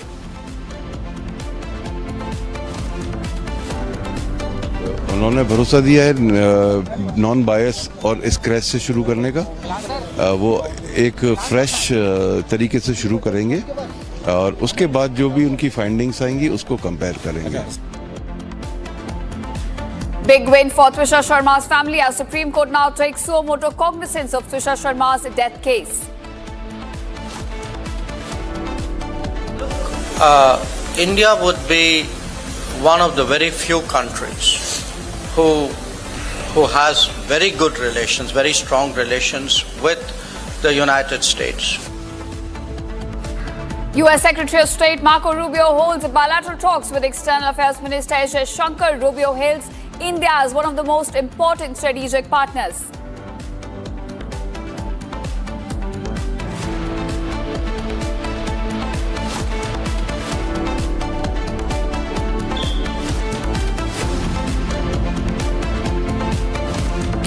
U.S. State Secretary Marco Rubio says ties with Pakistan will not be at the expense of India.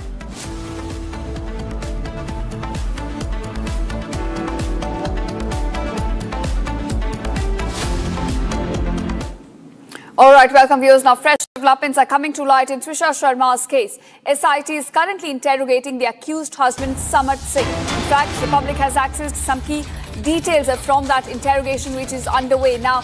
During this interrogation, the accused husband alleged that Twisha's behavior changed following her pregnancy. In fact, he goes on to claim that Twisha did not wish to lead a domestic life. Instead, she aspired to live a glamorous lifestyle. Now, he goes on to mention that her behavior underwent a change after the pregnancy was confirmed on April 17th. In fact, he recounts that tickets had been booked for him and Twisha to travel to Bengaluru.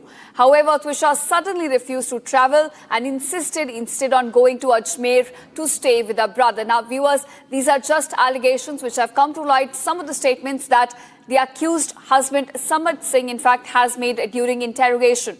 Now, these are in line with what the mother-in-law, Girbala Singh, had also been saying, the way she has been character assassinating a dead daughter-in-law. This goes in line with that as well. All right, my colleague Shambhavi now joins me, who's been tracking all the developments on the ground. Now, Shambhavi, we understand that the second post-mortem has now concluded. It lasted for about 4 hours and the last rites will now be conducted at about 5 p.m. today.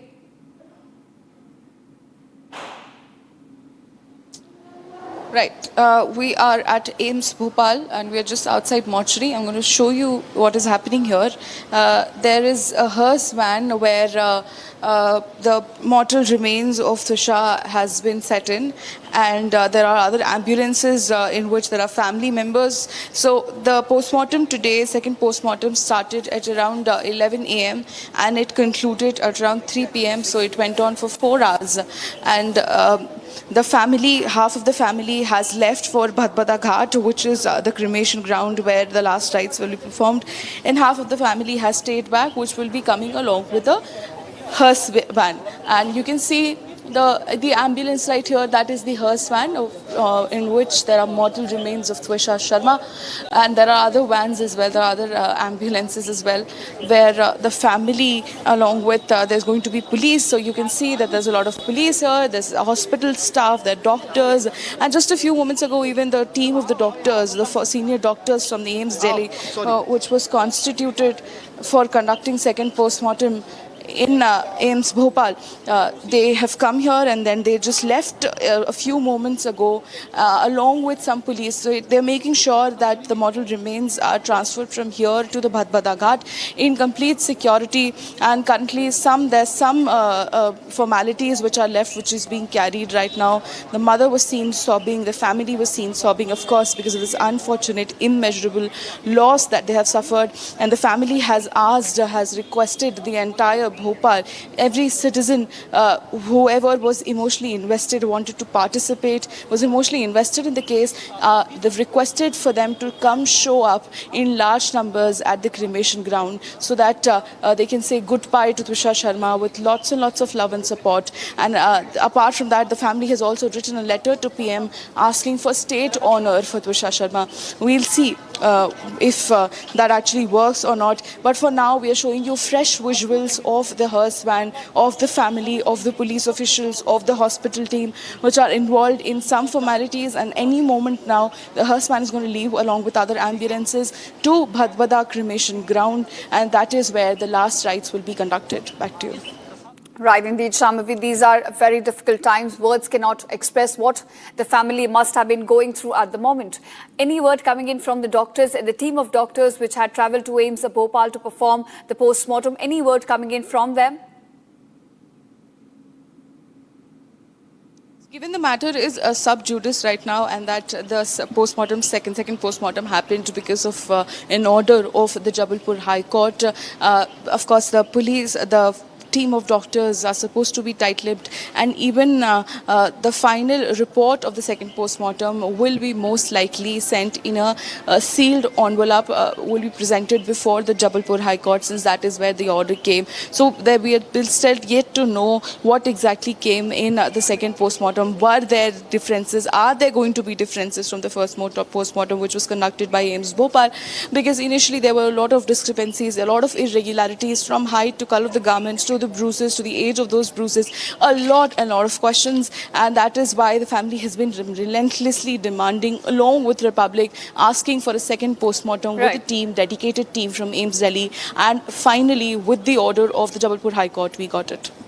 And hopefully, those questions will be answered with the second autopsy report. In fact, Shambhavi, do continue to stay with me. I'll come back to you for more developments. Right now, viewers, we're getting some breaking news at this hour. Now, Twisha Sharma case. Samat, the accused husband, will come along with the SIT, which is currently probing the case for just about a span of 15 to 30 minutes for crime scene recreation. Now, this is what police sources have informed Republic TV, that ACP Aditi Saxena will also be sitting in car waiting for the other team to come as well. So it is about 15 to 30 minutes that Samat, the accused husband, will be taken to the crime spot to recreate what exactly unfolded on the night of 12th May. It is exactly the recreation of a criminal activity which usually takes place as the investigation goes forward, and this is what is now going to take place. Shambhavi, coming back to you on this. In fact, Shambhavi, what details do we have about this? Now, we understand that police is going to take the accused husband, Samat Singh, to the crime spot to create what exactly unfolded on the night of May 12th.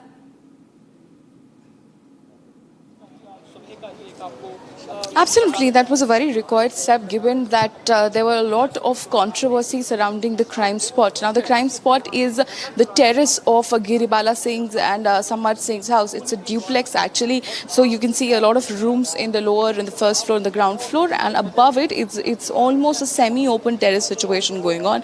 The picture of which we've been showing our viewers as well, the exact spot where Twisha's body was found. There are a lot of grills and everything. So why is it needed that a proper scene can be recreated? Because for the longest time that crime spot wasn't even sealed, which was required of the police, and when the family objected to it, when the family asked the police why wasn't it happening, why aren't you sealing the place, the reason that they got is a very laughable answer, that because it's an open space, it cannot be sealed. I'm sure that there must be some stair leading to it, some door leading to it that could have been sealed, very easily sealed. But these are the kind of answers that the family has been getting.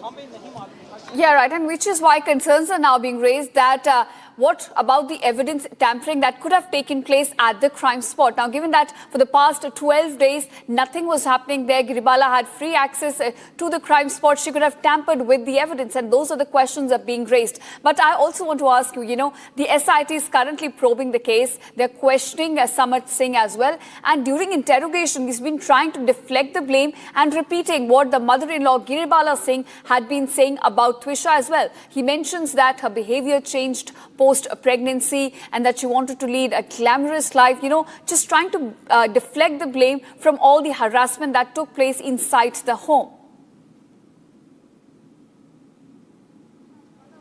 Right, and when you listen to what this mother-son duo has been saying and to what fact we have, what evidences we have, what they've been saying is just talks. They weren't able to produce a single piece of fact, a single piece of evidence supporting that. What they've been saying is she was a drug addict. What they've been saying is she did not use to, minuscule thing like she didn't use to water plants, she didn't use to take her plate out after she was done eating, and now she said that her behavior changed suddenly after pregnancy. She didn't want the baby, and we have the proof, which is counterintuitive. We have seen chats where she has said that I don't want to abort the baby. They're forcing me to abort the baby. Samar thinks that this is not his baby, this is somebody else's baby. She was being tortured. She continued telling that to her family, to her friends, that I am trapped here, that they're torturing me, that they're constantly questioning my character. And that is what she maintained, and we have proofs of that. What proof do we have of what Giribala Singh and Samar Singh has been saying? There is absolutely no proof.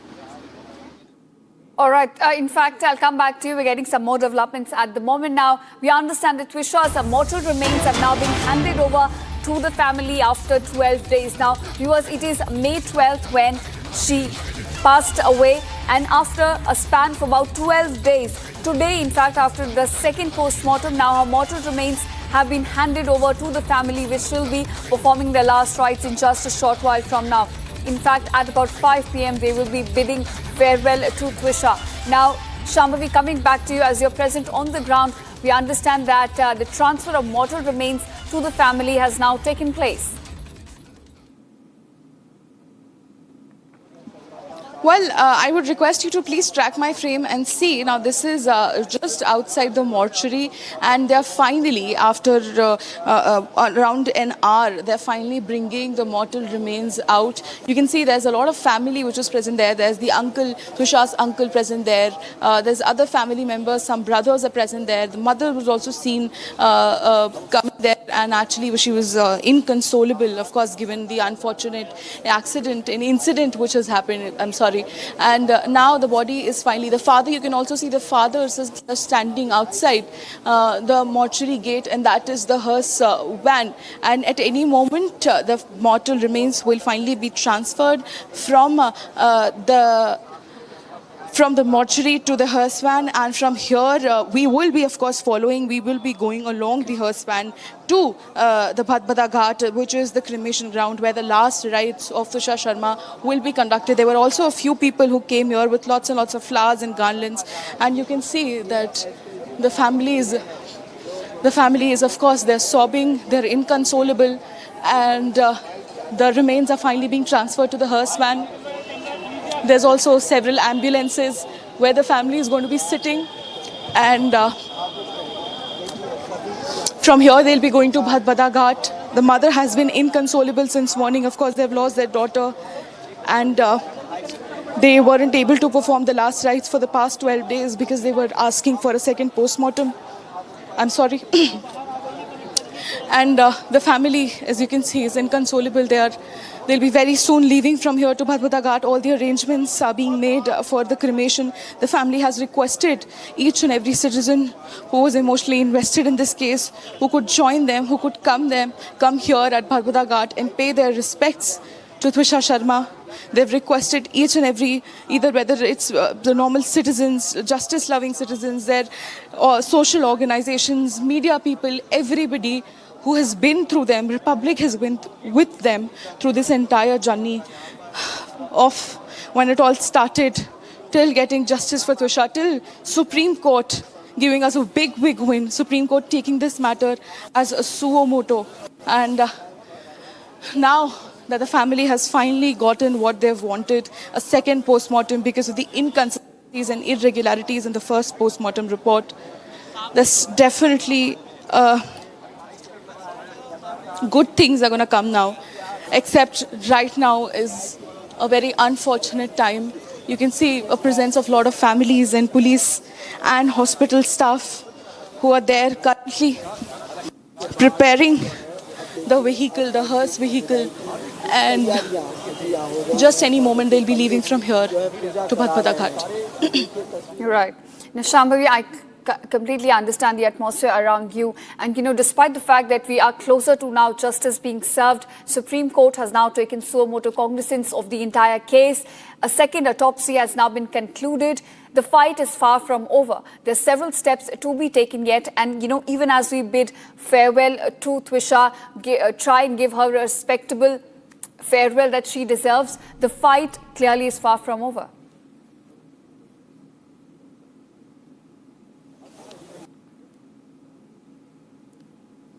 Now that to cognizance has been taken, because there has been a lot of irregularities, a lot of injustice which is done to Twisha Sharma's family. A lot of injustice which is done to Twisha Sharma's family since the very beginning of the case, since the death of Twisha Sharma.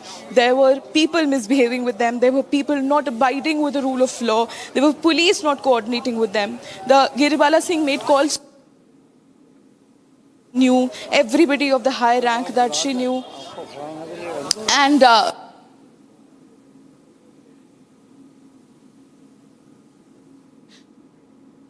her son, but clearly the hands of justice has reached.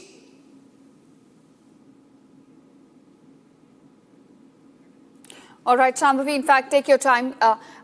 I'll just brief our viewers what exactly is happening right now. These are live visuals coming from outside AIIMS mortuary in Bhopal. This is where the transfer, the handover is now taking place. The mortal remains of Twisha Sharma is being handed over to the family, which is going to perform the last rites at about 5 p.m. in Badbada Ghat. So on your screen, in fact, right now you can see the family taking the mortal remains and preparing for the last rites, as they will be now on their way to Badbada Ghat to perform the last rites for Twisha Sharma. Now on your screen you can in fact see Twisha Sharma's brother as well and other family members, the sister-in-law. They're all standing to receive the mortal remains as they try to give a respectable exit, respectable farewell to Twisha Sharma, who passed away on May 12th under mysterious circumstances. Now the investigation in the case continues. Republic continues to stand with the family, continues to call for justice and a fair investigation. But amid that, after 12 days of family running from pillar to post, fighting for justice, finally the second autopsy was performed today. It lasted for about 4 hours. We're still waiting for reports.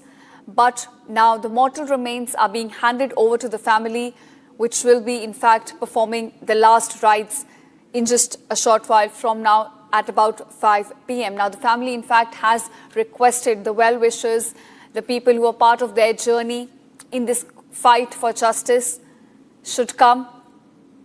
And on your screen, all right, let's in fact go across to my colleague Shambhavi, who's present on the ground.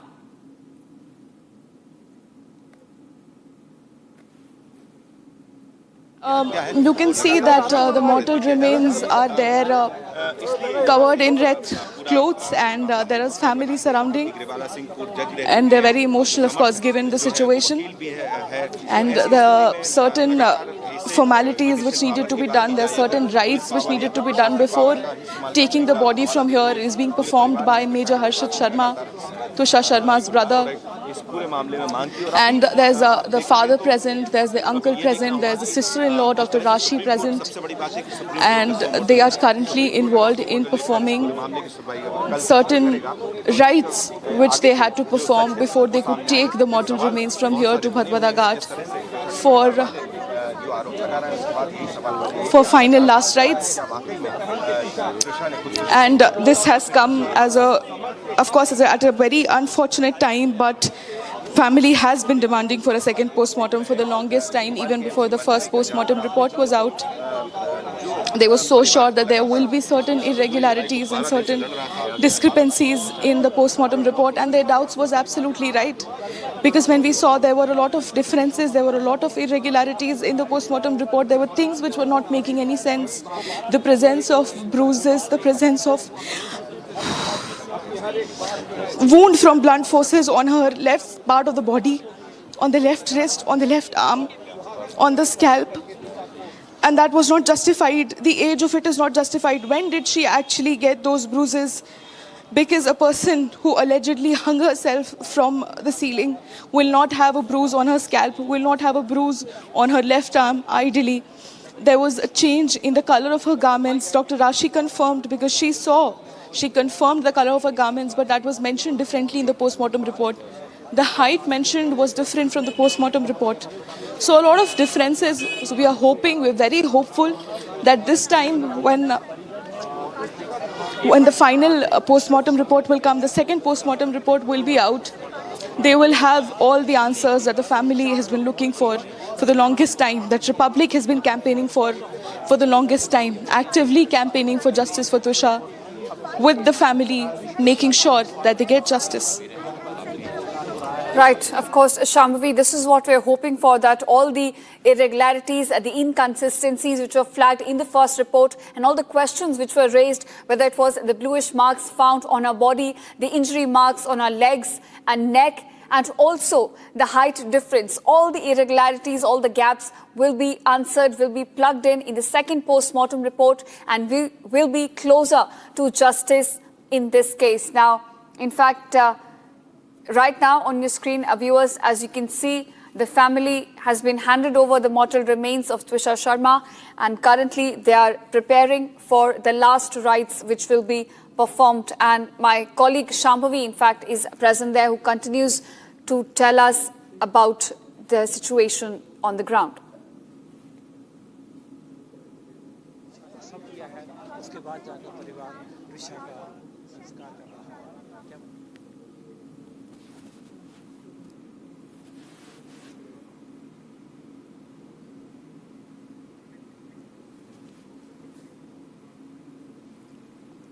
All right, we're getting you live visuals from outside AIIMS mortuary in Bhopal. This is where the family has now been handed over the mortal remains of Twisha Sharma, and as you can see on your screen, they're prepping for the last rites which will be performed in a short while from now at about 5 p.m. at Badbada Ghat. Now, Shambhavi, any message that is coming from the family now that the second post-mortem has taken place?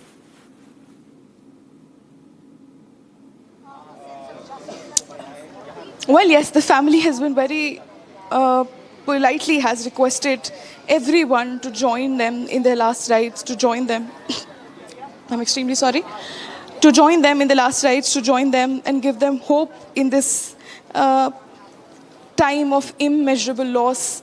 They have requested, they've also released a note saying that they've requested everyone who has felt connected to Twisha Sharma's case, who has daughters, who has at some point of time went through something so unfortunate like this, or were just emotionally invested in this Twisha's case, to come join them and join them in large numbers for her last rites. The family has also written a letter to the Prime Minister asking for state honor for their daughter, given the circumstances, the unfortunate circumstances that she has lost her life in.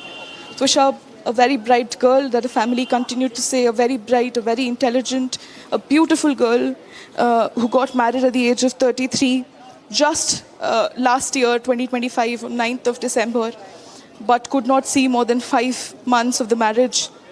What happened behind those closed doors?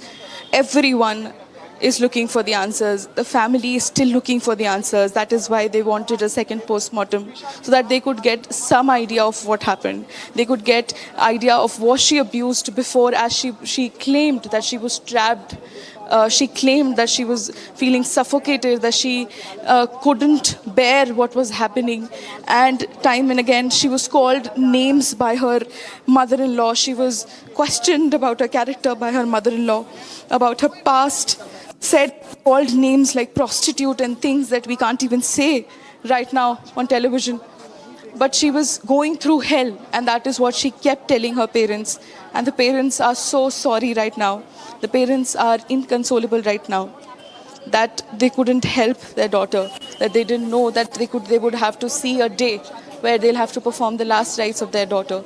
In the frame, you can see there's father, there's mother, there's also Harshit, the brother present, there are other cousin brothers present, their uncle present, their sister-in-law present, almost the entire family present. There's some part of the family who went and left for Bhadpada Ghat so that they could have prepared for the last rites. And so that when they come with the hearse van and the other ambulance, things would be prepared for the last rites. We'll see in what numbers do people show up. Of course, the entire media is going to go along the hearse van and will be there till the last rites of Twisha Sharma and will continue fighting for justice. Right, Shambhavi, our fight for justice, our fight for Twisha will in fact continue, despite the fact that the Supreme Court will be taking up this matter tomorrow, and the post-mortem, the second post-mortem has now been concluded. But despite that, even as we inch closer to justice, we will continue to stand with the family till justice is served in this case entirely. And in fact, right now, viewers, we're getting you live visuals from outside AIIMS, a mortuary in Bhopal. This is where the family, in fact, has been handed over the mortal remains of Twisha Sharma, who passed away on May 12th after 12 days of the family running from pillar to post to ensure that there is justice, that their voice is heard. Finally, now they're taking the mortal remains to Bhadbada Ghat. This is where the last rites will be performed, and she will be given a respectable farewell, in fact. Now, these are live visuals on your screen, the family taking the mortal remains of Twisha Sharma to Bhadbada Ghat, where the last rites will be performed by the family members. Now this, even as the fight for justice continues, the second post-mortem has now concluded, and tomorrow the Supreme Court will be taking up this case. Now viewers, this is after 12 days that Twisha will be laid to peace. After 12 days of the family going through circumstances which cannot be described in words. They've gone through torture, they've been denied justice by the system, and right now, mortal remains being taken to Bhadbada Ghat.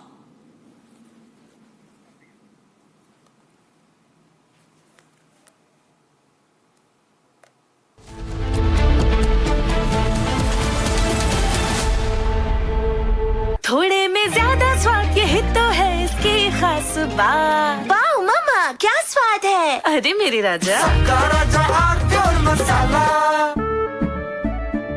केसरिया से मन जोगी हुआ रे दिल झूमे देखो मतवारा हुआ रे केसरिया से मन जोगी हुआ हर पल मनाओ केसरी त्योहार। विमल बोलो जुबान केसरी। प्यास बुझाए ठंडक लाए सबको भाए जीरा से MTH का जलजीरा जीरा से। जीरा से असली रिफ्रेशिंग, असली स्वाद, असली मजा। MTH।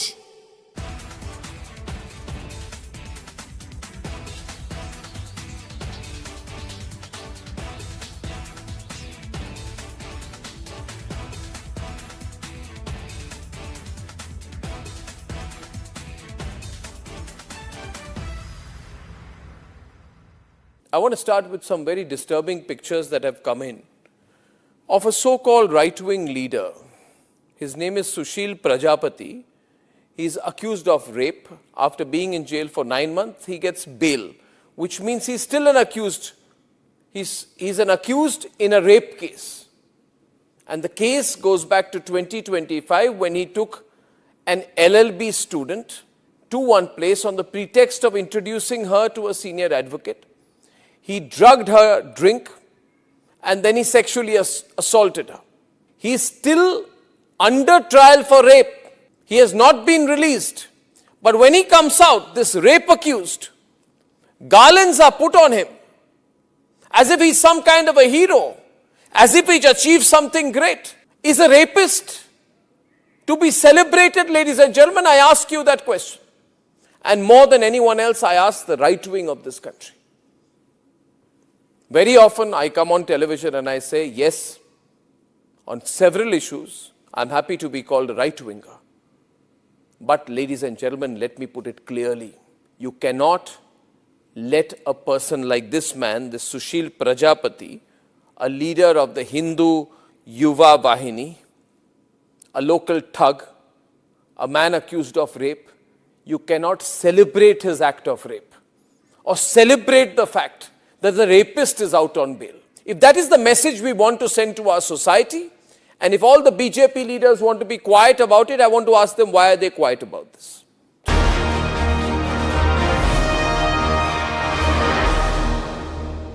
Decorated military officer of India, accomplished special forces veteran, combat leader, achiever in many sense. He has led many missions in some of the most challenging terrains and operational environments. Awarded the Kirti Chakra, Shaurya Chakra, Sena Medal and Vishishta Seva Medal, his life reflects extraordinary bravery and discipline. His experiences from the battlefield, the mountains and the skies continue to inspire generations of India. One of the most powerful voices from Indian military. His first time appearance on TV, everybody would remember the moment he said Naam Namak Nishan and what it stands for, and the pride in his eyes and voice would till date inspire everybody, the old and the young. And ladies and gentlemen, it's my honor to invite on stage Brigadier Saurabh Singh Shekhawat on the stage, please. Big round of applause, ladies and gentlemen.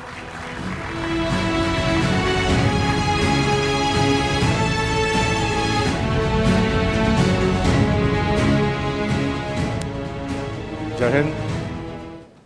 At the outset, I thank Republic to call me here and give me this honor to stand and speak to you. So I will be speaking about my 30 years in Army. I took premature retirement from Fauj and to follow my skydiving.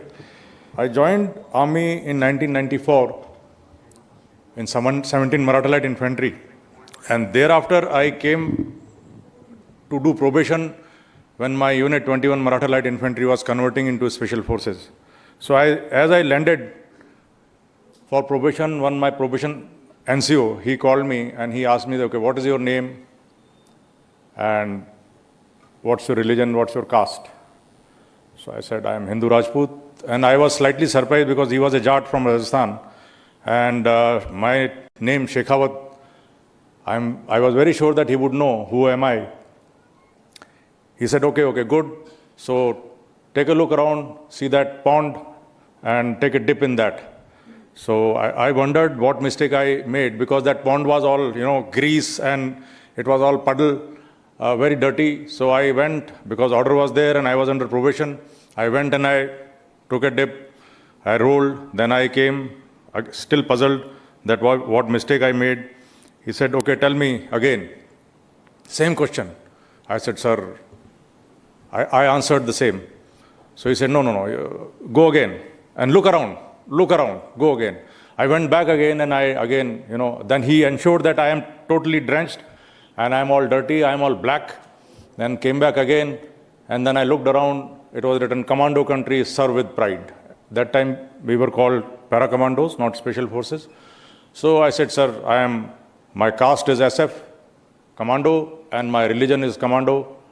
So then he said, yes, see, you are an officer and you will lead in your life people from all walks of life, people from all caste, people from all religion. So for an officer of Indian Army, the religion is the religion of his boys. And ladies and gentlemen, in 30 years, I followed the same. Whatever is my personal belief is my personal belief. I am very strong and I am very staunch for that. But in Army, we are all. And we all are one, and we fight as one. And Indian Army, whenever the chips are down, Army is called and Army performs. It is because of this oneness. And that is what the country is, that is what the nation is, the oneness. That was my first lesson. Probation was tough. And we all those who join Special Forces, all those who are in combat arms, there is a dream that we will see combat.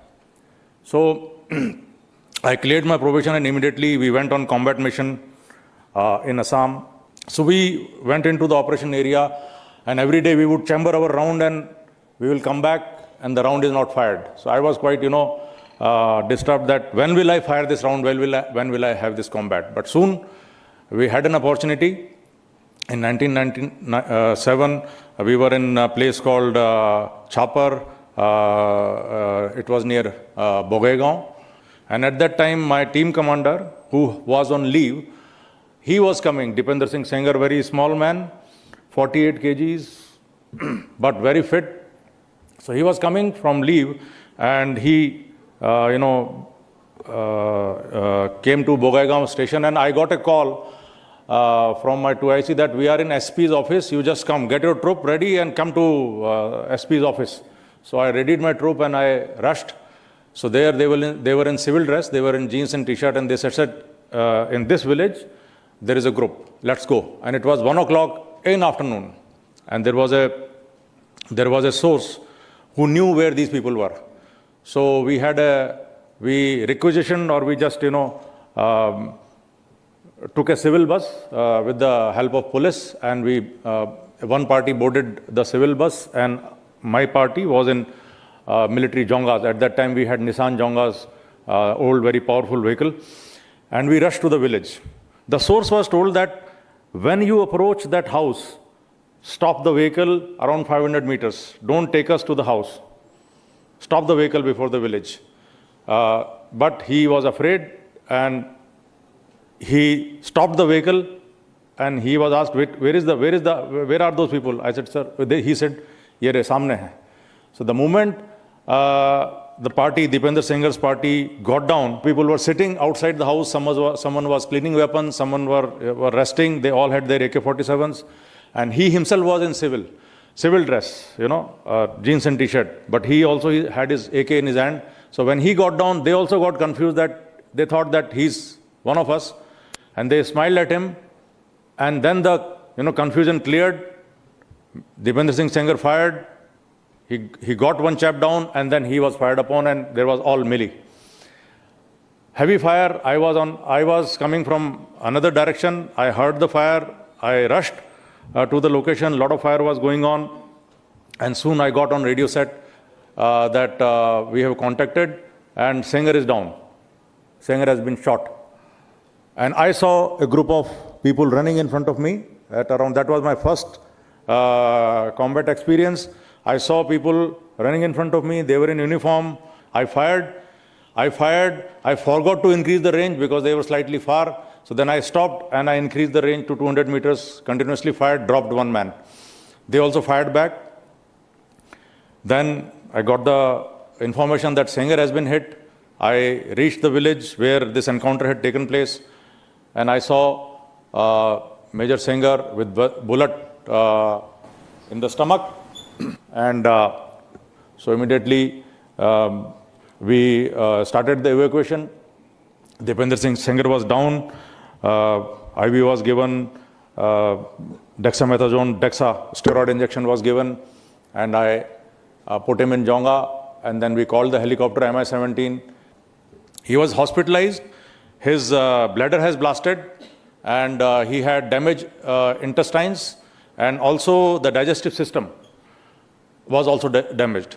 In 1 year, with his willpower, he recovered in 1 year. And 99, when we were fighting Kargil, he was back in action. Then I had a chance to climb mountains. I have climbed till today 29 peaks, Everest 3 times. So Everest, you climb in camps, like you establish base camp, then at 22,000 feet you establish camp 1, that at 23,000 feet, 22,500 you establish camp 2, 23,000 feet you establish camp 3, and 26,000 feet you establish camp 4, and then the summit. So I climbed in 2001, 2003 and 2005. This is in 2001, this is in 2003. In 2001, I had very high fever because I was trying to compete with Sherpas while climbing up, and I had high fever, 104, and I was evacuated from the base camp to Royal Nepal Army Military Hospital in Kathmandu. The doctors put me on IV and steroids, and they told me that you cannot climb. But when the fever subsided, I lied to the doctors that I am not going to climb, I am not going to join the team again.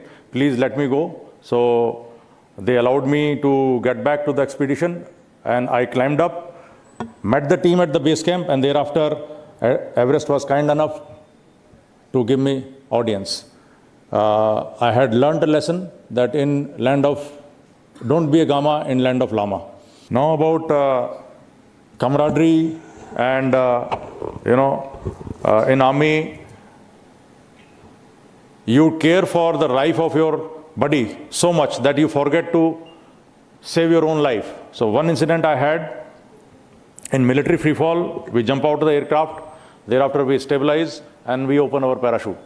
And there is a height given on which you have to open the parachute, and if you don't open the parachute at that height, आपका reserve parachute fire हो सकता है और आपको emergency हो सकती है and you may die also. So that is, and you jump with lot of load, all combat load is there on your body, on your person, and with that combat load you have to stabilize. So this is how you go out of the aircraft and your combat load is tied to you, and now is very important to remain in this position. Remain in this position because the parachute is on your back and it has to fire straight in the air. If you turn on your back and you are facing the sky and you deploy your parachute, the parachute can wrap around you and you may lose life. A lot of incidents have happened like that. As luck would have it, I went turtle. I was facing the sky. And when I stabilized myself, I was spinning. And in that spin, I tried to open my parachute and parachute got entangled in my leg. So it's an emergency, and we have been trained that whenever such thing happens, you cut away your main parachute, open reserve. But I didn't do that. I somehow untangled myself. I am falling at 250 kilometers per hour, untangled that opening device and threw it in the air. My parachute opened. My buddy who jumped behind me, he's trying to catch me. I open my parachute. My parachute opens. He doesn't open his parachute. He is more worried about me. He is trying to reach me that somehow I'll reach him, I'll hold him because he is an instructor, and I will straighten him and I will open his parachute. He forgot. He did not open his parachute. And when he opened his parachute, it was too late. His reserve also fired. There's a device in the parachute that if you don't open your main, the reserve parachute also comes up. But that's a dangerous situation because main and reserve both can untangle it themselves. Yeah. So the training method, was an old training method, and in which we were getting, we were facing a lot of problems, and the issue was how to stabilize the body in the air. And we